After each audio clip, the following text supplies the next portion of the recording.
You already knew. That's the strange part. Before you asked your friend, before you searched Google, before you watched 6 videos trying to understand what to do, before you made the list of pros and cons, there was a moment, sometimes only a few seconds, when you already knew the answer. You knew that relationship wasn't right. You knew you should take the opportunity. You knew something about that person felt off. You knew you should send the message, or not send it. You knew you were tired. You knew you wanted to leave. You knew what you wanted. And then something happened. You started thinking. And the more you thought, the less certain you became. An hour later, the answer that had felt obvious suddenly seemed irresponsible. So you asked someone else, then another person, and another. Until eventually, everyone had an opinion about your life except you. Here's the question. Why does this keep happening?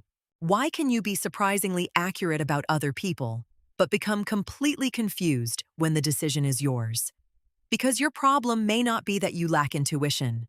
Your problem may be that you don't trust what happens immediately after intuition speaks.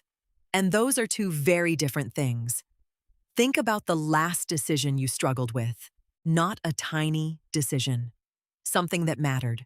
A relationship, a job, a purchase, a move, a person. Try to remember the first few seconds after the question appeared.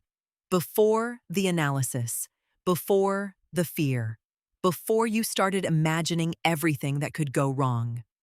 What was your first reaction? Most people dismiss that moment because it doesn't feel sophisticated enough.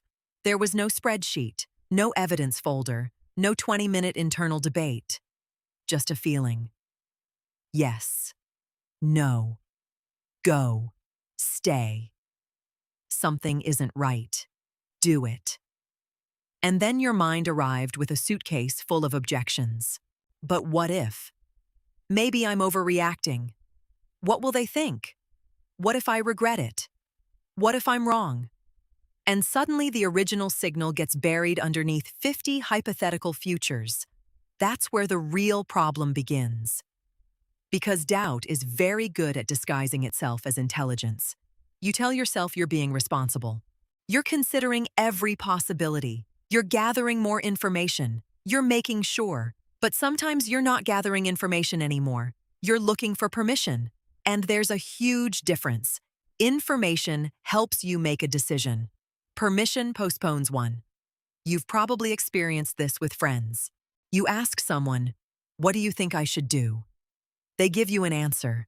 And immediately something inside you says, "No, that's not what I want."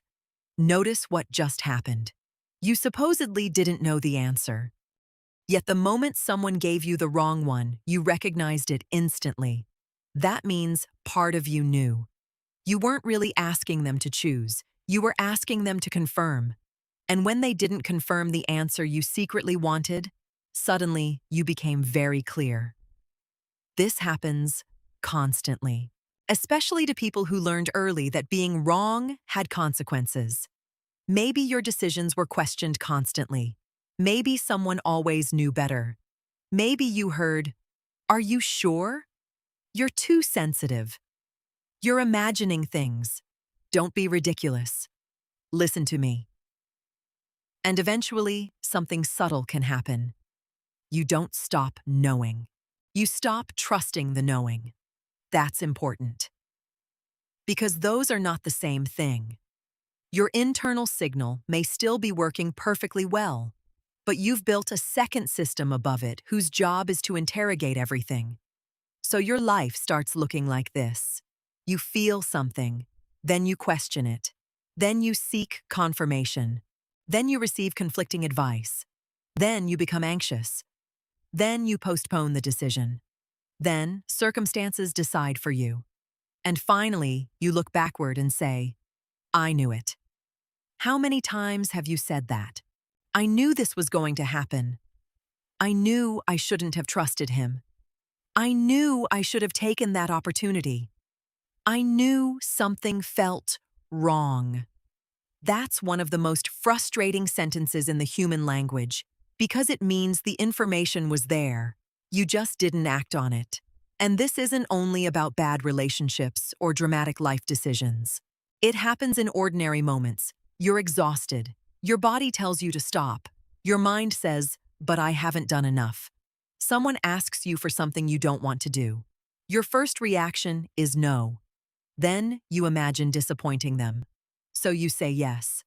Someone offers you an opportunity. Something in you lights up immediately. Then you start thinking about all the ways you might fail. So you decline. Later, you call yourself indecisive. But indecisiveness may not be the original problem. Sometimes it's simply the distance between your first signal and the moment you finally allow yourself to trust it. And here's where this gets interesting. Trusting yourself does not mean assuming you're always right. That's not intuition. That's arrogance.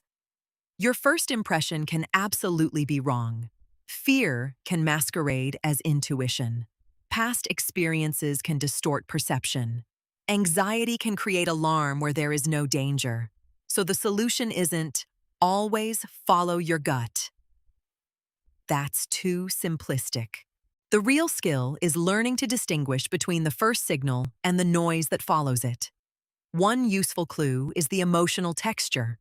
A genuine internal signal is often surprisingly simple, quiet, direct, almost boring. No, this isn't right. Call her. Wait. Leave. Fear is usually much louder. It argues. It creates movies. It jumps 10 years into the future.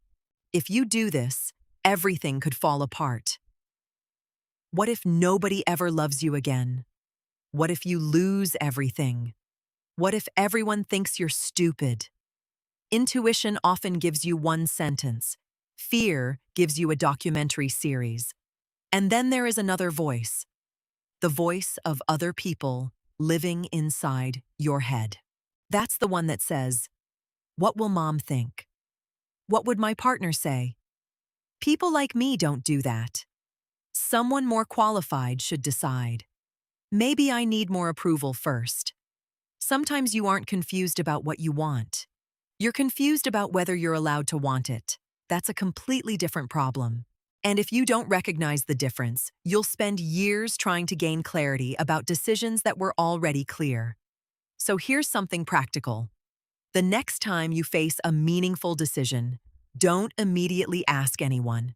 Give yourself a few minutes before collecting opinions. Write down your first answer. Not the perfect answer. Not the socially acceptable answer. The first one. Then write, what am I afraid will happen if I trust this answer? That second question is where things become revealing. Because sometimes you'll discover you're not afraid the decision is wrong. You're afraid someone will disapprove. Or you'll discover you're not afraid of failing. You're afraid that succeeding will change how people relate to you. Or you're not confused about the relationship. You're afraid of being alone. Or you're not confused about the job. You're afraid of losing security. Now we have something useful. Because once you separate the decision from the consequence you're afraid of, the fog starts to lift. There's another test I like. Imagine nobody will ever know what you choose. No family, no friends, no partner, no social media, nobody. You will never have to explain your decision to anyone. What would you choose? That question can be uncomfortable because sometimes clarity appears immediately. And then you realize the confusion wasn't coming from inside you. It was coming from the imagined audience around you. This is why some people can make incredibly sharp decisions for everybody else. Your friend tells you her boyfriend has disappeared for 5 days. You immediately understand the situation. Your colleague describes a toxic boss. You know exactly what he should do. Your sibling tells you about an opportunity. You see the answer clearly. But when it's your life, suddenly everything becomes complicated. Why? Because you're emotionally inside the consequences. Your own decision can affect belonging, money, identity, security, love, status, how people see you. And that makes the internal noise much louder. So perhaps the goal isn't becoming more intuitive. Maybe you're intuitive enough already. Maybe the skill you need is learning how to remain with your first signal long enough to examine it before everyone else's voices drown it out. Because every time you abandon your own perception without examining it, something happens. You teach yourself, my voice comes second. Do that often enough, and eventually you'll stop asking, what do I think? You'll automatically ask, what should I think?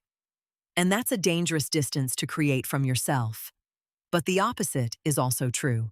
Every time you notice your internal signal, examine it honestly and make a conscious decision. Even if the decision turns out imperfectly, you rebuild something. Self-trust. Not certainty. Self-trust. There's a difference. Certainty says, I know exactly what will happen.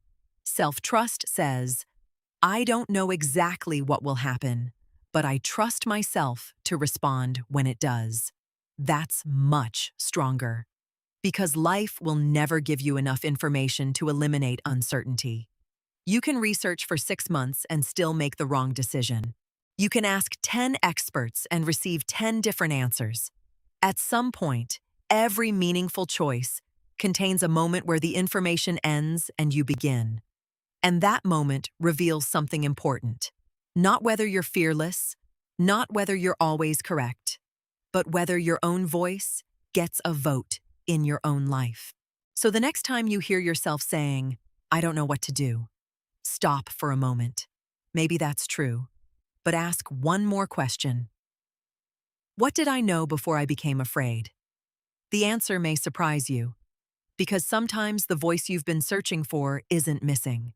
It's simply been speaking first, and you've trained yourself to listen to it last. And if this pattern keeps repeating in different areas of your life, decisions, relationships, work, purpose, it can be useful to understand where that interference begins.